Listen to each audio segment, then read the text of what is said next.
അന്നം കൊടുക്കുന്നവന്റെ അന്നം മുട്ടിച്ച് പാചകവാതക ക്ഷാമം രൂക്ഷമാകുന്നു.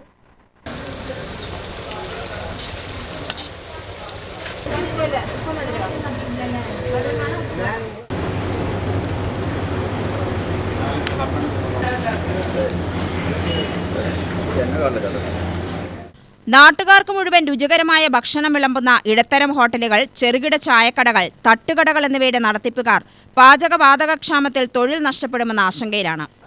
ഒരു ദിവസം വിട്ടാണ് കട തുറക്കുന്നത്. അടയ്ക്കലും ഗ്യാസ് ഇല്ലാത്തതുകൊണ്ട് കച്ചവടം ചെയ്യാൻ പറ്റുന്നില്ല. അപ്പോൾ ഇന്നത്തോടുകൂടി ഏകദേശം ഗ്യാസ് തീർന്നു. കട അടയ്ക്കേണ്ട കണ്ടീഷനാണ്. ഈ മേഖലയിൽ ഒരുപാട് മേഖലയിൽ പ്രവർത്തിക്കുന്നവർ കടകൾ അടച്ചിട്ടിരിക്കുകയാണ്. അതേപോലെ തന്നെ കാറ്ററിംഗുകാരാണെങ്കിലും എല്ലാ മേഖലയിലുള്ള ഈ ഗ്യാസുമായി ബന്ധപ്പെട്ടുള്ള തൊഴിൽ ചെയ്യുന്ന എല്ലാ മേഖലയിലുള്ളവരും ബുദ്ധിമുട്ട് ഈ ഒരാഴ്ച അനുഭവപ്പെട്ടുകൊണ്ടിരിക്കുകയാണ്. സാധാരണക്കാരന്റെ ഇഷ്ടഭക്ഷണം രുചികരമായി ചൂടോടെ വിളമ്പുന്നത് തന്നെയാണ് ഇവരുടെ വ്യാപാര രഹസ്യവും. ഉടമ തന്നെയാണ് എല്ലാ ജോലികളും ചെയ്യുന്നത്.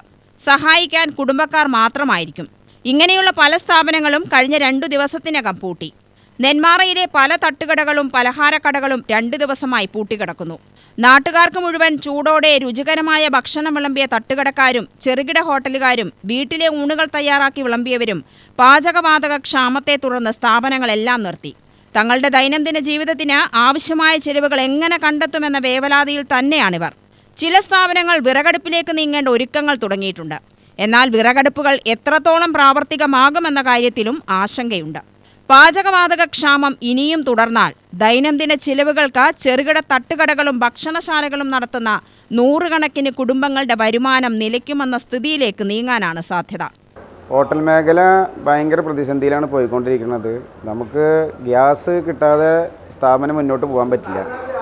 ഭക്ഷണം ഒരു 60-70% ഗ്യാസിലാണ് നമ്മൾ പ്രിപ്പറേഷൻ ചെയ്യുന്നത്. പിന്നെ അടുപ്പ് നമ്മൾ വിറക് ഉപയോഗിച്ചിട്ട് ചെയ്യണത് നമുക്കൊരു 30% നടക്കും. ചോറ് കറികളൊക്കെ നമുക്കതിൽ ചെയ്യാൻ പറ്റുള്ളൂ. പിന്നെ ഈ ചൈനീസ് മേഖല, ചായ, അതല്ലെങ്കിൽ ഈ പൊറോട്ട അതൊക്കെ നമുക്ക് ഗ്യാസ് ഉണ്ടെങ്കിലേ മുന്നോട്ട് പോകാൻ പറ്റുള്ളൂ. ഈ പ്രതിസന്ധി തരണം ചെയ്യണമെങ്കിൽ നമുക്ക് ഗ്യാസ് സിലിണ്ടർ തന്നെ നമുക്ക് കടകളിലെത്തണം. അത് എത്താനുള്ളൊരു വഴികൾ ഗവൺമെൻറ്റിൻ്റെ ഭാഗത്തുനിന്നോ അല്ലെങ്കിൽ അസോസിയേഷൻ്റെ ഭാഗത്തുനിന്നോ തയ്യാറായാലേ നമുക്ക് മുന്നോട്ട് പോകാൻ പറ്റുള്ളൂ. സ്ഥാപനം കുറേ സ്ഥാപനങ്ങൾ അടച്ചിട്ടാണ് ഇപ്പോൾ ചെയ്തുകൊണ്ടിരിക്കുന്നത്. ഇവിടെ ഇപ്പോൾ തന്നെ നമുക്കറിയാം ഒരുപാട് ഹോട്ടലുകൾ അടച്ചു കഴിഞ്ഞു.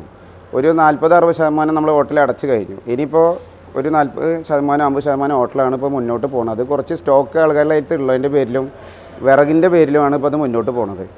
കാരണം ഇത്രയും സ്റ്റാഫ്, അതുപോലെ തന്നെ നമ്മൾ ഈ ലീസനായിരിക്കുന്നത് എടുത്തിട്ട് നമ്മൾ മുന്നോട്ട് പോകുന്നത്. അതിൻ്റെ എല്ലാ കാര്യങ്ങളും മേഖല തന്നെ ആകെ തകർച്ചയിലാണ് ഹോട്ടൽ മേഖല.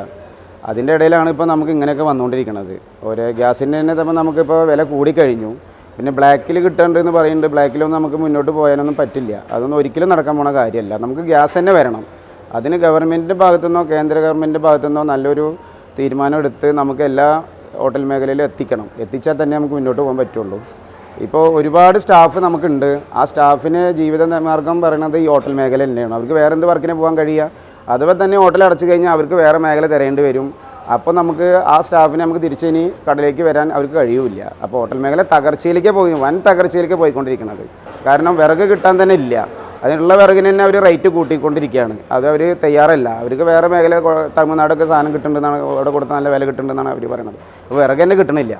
അപ്പോൾ നമ്മളിപ്പോൾ എന്തോ ഭാഗ്യത്തിന് കുറച്ച് മുന്നേ അടിച്ചിട്ടതിൻ്റെ പേരിൽ കുറച്ച് വിറക് നമ്മുടെ അടുത്ത് സ്റ്റോക്ക് ഉണ്ട്. അതുകൊണ്ടൊക്കെയാണ് ഇപ്പോൾ നമുക്ക് അടുപ്പിൽ ഈ ബിരിയാണി അതുപോലെ മീൽസിൻ്റെ ഭാഗമൊക്കെയാണ് നമുക്ക് ഈ വിറകിൽ ചെയ്യാൻ കഴിയുള്ളൂ. പക്ഷേ പെട്ടെന്ന് ഉണ്ടാക്കേണ്ട ചൈനീസ് ഫുഡുകൾ ഐറ്റംസുകളൊന്നും ഒരിക്കലും വിറകിൽ നമുക്ക് ചെയ്യാൻ കഴിയില്ല. അത് നമുക്ക് ചെയ്യാൻ പറ്റുക നമുക്ക് ഈ ഗ്യാസിൽ തന്നെ പറ്റുള്ളൂ. അപ്പോൾ ഒരു ദിവസം ഒരു 3 സിലിണ്ടറെങ്കിലും നമുക്ക് വേണം. ഇപ്പോൾ ഈ ഹോട്ടലിൽ നമുക്കൊരു 3 സിലിണ്ടർ ഉണ്ടെങ്കിലാണ് നമുക്ക് മുന്നോട്ട് പോകാൻ പറ്റുള്ളൂ. അത് നമുക്ക് കിട്ടണില്ല. കഴിഞ്ഞ ശനിയാഴ്ച ഗ്യാസ് ഇറക്കി തന്നതാണ്. അതിന് ശേഷം നമുക്ക് ഗ്യാസ് കിട്ടിയിട്ടില്ല. UTV news, Palakkad.